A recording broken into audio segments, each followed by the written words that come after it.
Clara Whitmore had learned early in life that hope was a dangerous thing. It had led her mother to an early grave, whispering promises of a better tomorrow that never arrived. And now, at 23 years old, sitting at a cracked wooden desk in a boarding house in Cincinnati, Ohio, Clara was about to let hope lead her somewhere again. The year was 1882. The ad in the newspaper was only 3 lines long. It read, "Rancher in the Dakota Territory seeks a wife. Hardworking, God-fearing woman preferred. Passage paid. Reply to Mr. Harold Briggs." 3 lines. That was all it took to change everything. Clara had nothing left in Cincinnati. Her father had died the previous winter from a lung disease, leaving behind nothing but debt and a cold, empty apartment. Her job at the textile mill paid barely enough for bread. Her hands bled from the looms. Her landlord had already warned her twice about the rent. She was not naive. She knew what marrying a stranger meant. She understood the risk of placing her life into the hands of a man she had never met, in a land she had never seen. But she also understood what staying meant, and that terrified her far more. She wrote the letter that same night. She kept it simple and honest. She told Harold Briggs that she was young, strong, and willing to work.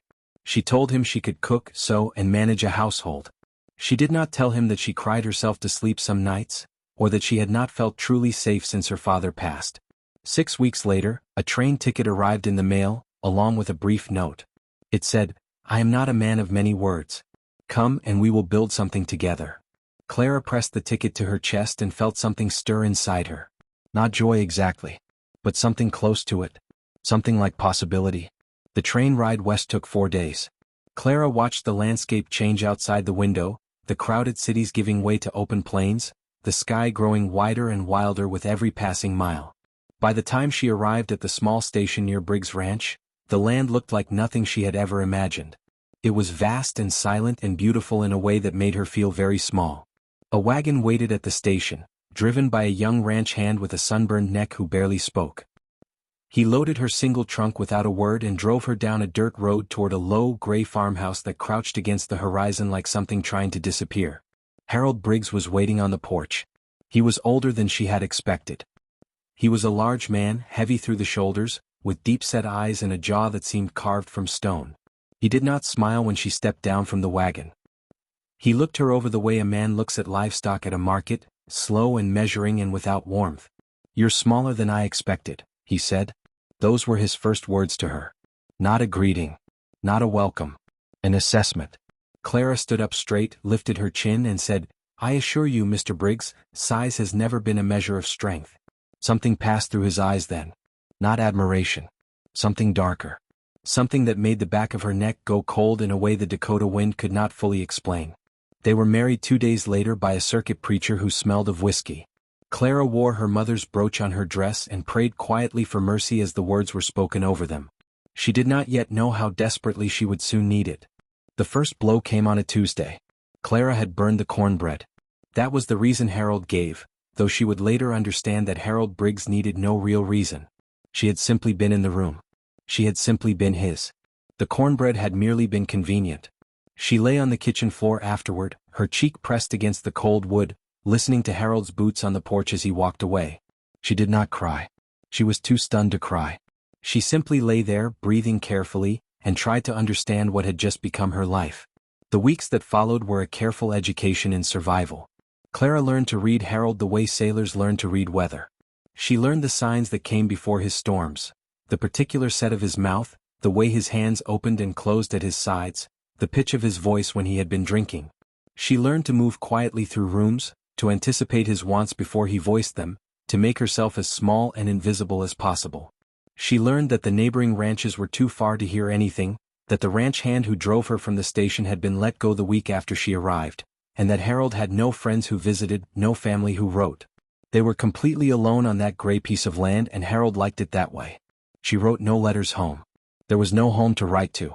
She prayed on Sunday mornings while Harold slept off the previous night's whiskey, kneeling by the window and watching the sun come up over the endless grass. She prayed not for rescue because she had stopped believing rescue was something that happened to women like her. She prayed simply to endure. She prayed to hold herself together through one more day, and then one more after that. She kept a small knife under her mattress not because she planned to use it, but because having it there helped her sleep. It was in the 4th month of her marriage that everything shifted. Harold had been hired to transport goods to a Lakota settlement 2 days' ride north of the ranch. He needed extra hands for the wagon, and for reasons Clara never fully understood, he brought her along. Perhaps he wanted to keep her close. Perhaps he simply did not want to pay someone to watch the house. Whatever his reason, it changed the course of her life in ways neither of them could have foreseen. The Lakota settlement sat at the edge of a wide river valley, sheltered from the wind by a low ridge of hills. As the wagon rolled through the outer edge of the camp, Clara looked out from under the canvas cover and saw a world that was completely different from anything in her experience. Children ran between the lodges. Women worked together, talking and laughing in a language Clara did not know. There was a community here, a visible warmth between people, that struck her with unexpected force. She had almost forgotten that such things existed. And then she saw him. He stood at the far edge of the camp, speaking quietly with two older men. He was tall and still, with a presence that seemed to settle the very air around him. He wore simple clothing, his long dark hair loose around his shoulders. He turned his head as the wagon passed, and for just a moment, his eyes met Clara's through the gap in the canvas. They were dark and calm and completely unafraid. She looked away first. But she did not forget those eyes. Not for a single day of what came after. His name was Lakota. She learned this 3 weeks later, when Harold's wagon broke an axle on the road north and a group of Lakota riders came upon them in the late afternoon. Harold's hand went immediately to his rifle. Clara watched the men approach on horseback and felt an odd calm settle over her, like water going still. She recognized Lakota before Harold had finished raising his gun. He sat easy on his horse, one hand raised in a gesture of peace, his eyes moving quickly from Harold to Clara and back again. He saw the rifle. He saw Clara's face. And something in his expression shifted in a way she could not quite name. Harold was not a man who accepted help easily, especially not from men he considered beneath him. But the axle was shattered, the sun was going down, and the nearest town was 12 miles away. He had no choice. The Lakota men helped repair the wagon with tools and rope from their packs, working quickly and without comment. Lakota spoke some English, enough to communicate the practical things. Harold spoke to him in the clipped, contemptuous tone he used with anyone he looked down on. Clara watched Lakota absorb Harold's tone without reaction, not from weakness but from a quiet dignity that made Harold's cruelty look small by comparison. While the men worked, Clara moved to the edge of the road to fill the water canteen from a nearby stream. Lakota followed at a respectful distance. She did not hear him come up beside her. She only realized he was there when he said, quietly and without preamble, "You are hurt." It was not a question. She turned to look at him. The evening light was gold across the grass. She opened her mouth to deny it, because denial was the habit she had built to survive. But something in the directness of his gaze stopped the lie before it formed. She said nothing. He nodded once as if her silence was answer enough, and walked back to the wagon without another word. That night, lying in the dark beside Harold's snoring shape, Clara stared at the ceiling and thought about those two words. "You are hurt." How long had it been since anyone had seen her? She began to find reasons to visit the settlement. She told Harold she was trading, bartering some of her sewing work for food and supplies, which was not entirely untrue. Harold allowed it because it cost him nothing and occasionally brought back useful goods. He did not know that she was learning. She learned the path through the valley, the particular sounds of the settlement at different times of day. She learned a handful of Lakota words from the women who accepted her company with quiet kindness. And she learned about Lakota. He was a chief, she was told, though the word felt incomplete for what he was. He led not through force but through example, through patience, through a deep and abiding knowledge of his people and his land. He had lost his wife 2 winters before, to a fever that swept through the settlement. He had a daughter, 7 years old, named Kante, which meant heart. Clara met Kante on her 3rd visit. The girl was serious and watchful, with her father's calm dark eyes. She walked up to Clara, studied her face without any shyness and said in careful English, "You have sad eyes." Clara laughed before she could stop herself, a real laugh, unguarded and sudden, and Kante smiled at the sound of it as though she had accomplished something important. That laugh was the first honest thing Clara had felt in months. She carried it home like a lantern in her hands, trying not to let Harold's darkness blow it out. The night Clara finally ran began like any other night on the Briggs ranch. Harold had been drinking since midday. She had made herself invisible, moving through the house with the careful silence she had perfected over months. She had fed the horses, repaired a split in the fence post near the gate, and cooked a meal she knew Harold would find fault with regardless of its quality. She was washing the dinner plates when she heard him come into the kitchen. She did not need to turn around to know his mood. She could feel it radiating off him like heat from a stove. The argument, if it could be called that, was about a letter. A letter that had arrived that afternoon from Clara's distant aunt in Missouri, who had somehow tracked down her address. It was a short letter, barely a paragraph, asking if Clara was well. Harold had opened it as he opened everything that came to the house. He held it now in his hand, crumpled from where his fist had closed around it. He accused her of things that made no sense, things built from jealousy and whiskey and a darkness that had nothing to do with any letter. Clara kept her hands in the wash water and kept her voice very still and tried to say the things that sometimes brought him back from the edge. But not tonight. Tonight there was no edge. Tonight he had already gone over it. The first blow knocked her into the counter. The second put her on the floor. She lay still for a moment, the way she had learned to do, making herself small and quiet until the storm passed. But this time something was different. This time, as she lay on the kitchen floor, she heard a sound she had not heard before.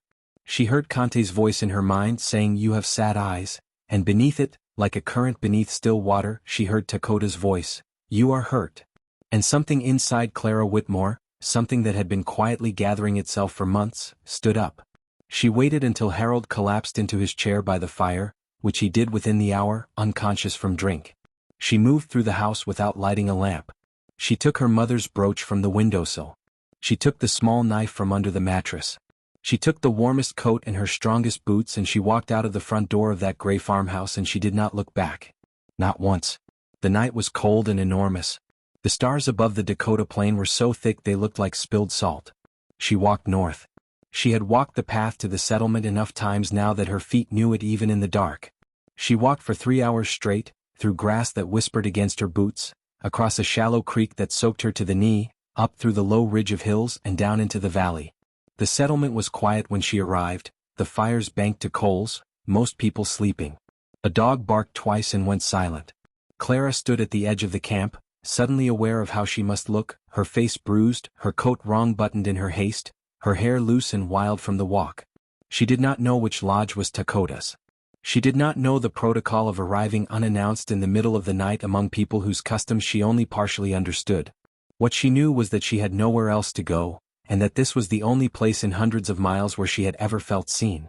She stood in the cold and the dark and waited. Within minutes, as though he had sensed her presence the way you sense a change in the weather, Dakota stepped out from between two lodges. He looked at her face. He looked at her soaked boots. He looked at her hands, which were shaking, though she had not noticed until that moment. He said nothing for a long moment. Then he stepped aside and gestured toward the warmth within. "Come in from the cold," he said. And Clara, for the first time in longer than she could remember, walked toward something instead of away from it. Healing is not a straight line. Clara had not expected it to be, but she had not expected it to be so jagged either, so full of sudden drops and unexpected climbs. She stayed in the settlement through the remaining weeks of that autumn, sheltered in a small lodge that Dakota arranged for her, cared for by the women who had already accepted her in small ways over her weeks of visiting. They cleaned her wounds without ceremony and without pity, which was exactly what she needed. Pity would have broken her. What they gave her instead was matter-of-fact kindness, which held her together. Harold came for her once. He rode into the settlement on a gray morning, 3 days after she fled, with a face like a thundercloud and a rifle across his saddle. Clara was inside the lodge when she heard the horse. She did not move. She heard voices outside, calm and low. She heard Harold's voice, raised and demanding. She heard a single voice answer him with a quiet authority that seemed to absorb his anger without returning it. Then she heard Harold's horse wheel around. She heard hoofbeats moving away. She sat very still for a long time afterward, her hands folded in her lap, waiting for the shaking to stop. Later, Dakota came to the entrance of the lodge and simply said, "He will not return." He said it the way he said most things, without drama, as simple statement of fact. Clara nodded and thanked him. That night she slept for 9 hours without waking, the deepest sleep she could remember in over a year. She learned, in the weeks that followed, that strength can look completely different from everything you were taught to expect. The strength she had known in Cincinnati was the sharp-elbowed kind, the strength of endurance and grinding through. The strength she watched in Dakota was something else entirely. It was patient and rooted, a strength that came from deep knowledge of who he was and where he belonged. She watched him settle disputes between community members with a fairness that gave weight to every voice. She watched him sit with his daughter in the evenings, the two of them quiet together in a way that spoke of profound trust. She watched him honor the land with a reverence that had nothing performative about it. It was simply how he lived. She found, to her own surprise, that watching him made her want to be better. Not smaller as Harold had always tried to make her, but larger. More honest. More fully herself. Conte attached herself to Clara with the cheerful determination of a child who has made a decision and sees no reason to question it. She taught Clara Lakota words with the patient authority of a natural teacher, correcting her pronunciation with a little frown and making her repeat the difficult sounds until she got them right. In return, Clara taught her to read English from a small Bible that had belonged to her father, the only book she had carried west. They sat together in the late afternoon light, heads bent over the page, Conte's small finger tracing the letters. These hours were among the most peaceful of Clara's life. She had not known she was capable of peace like this, the kind that does not require vigilance or armor. Dakota was not a man who rushed toward anything, including his own heart. He was careful with Clara in a way that told her he understood what she had come from. He gave her space and time. He spoke to her as an equal always. He asked her opinion on things and listened to her answers with genuine attention. It was this, more than anything else, that undid her, not a grand gesture or a dramatic declaration, but the steady daily practice of being seen and heard. Love, she understood now, was not the thunderclap she had been told to expect. It was quieter than that. It was the way he looked up from the fire when she entered a space, not to check on her, but simply because he was glad she was there. It was the way he placed a warm blanket around her shoulders on a cold evening without being asked. It was the truth he spoke, gentle and direct, and the silence he offered when words were not enough. She became his wife in the spring, when the valley grass was new and green and the river ran high with snowmelt. The ceremony was nothing like the hurried, whiskey-scented ritual she had endured with Harold. It was carried out at dawn, with singing and the smell of cedar smoke and the faces of people who had come to matter to her gathered close. Conte stood beside her, very serious, holding her hand. Dakota stood across from her in the young morning light with those calm dark eyes, and Clara Whitmore, who had boarded a train in Cincinnati with nothing but a desperate hope and a dead woman's brooch, said yes with her whole heart, not because she had to, not because there was nowhere else to go, but because she wanted to, freely and completely for the very first time in her life. The prairie wind moved through the valley. The river sang its old, indifferent song. And something that had been broken in her for a very long time finished, at last, the long work of being healed.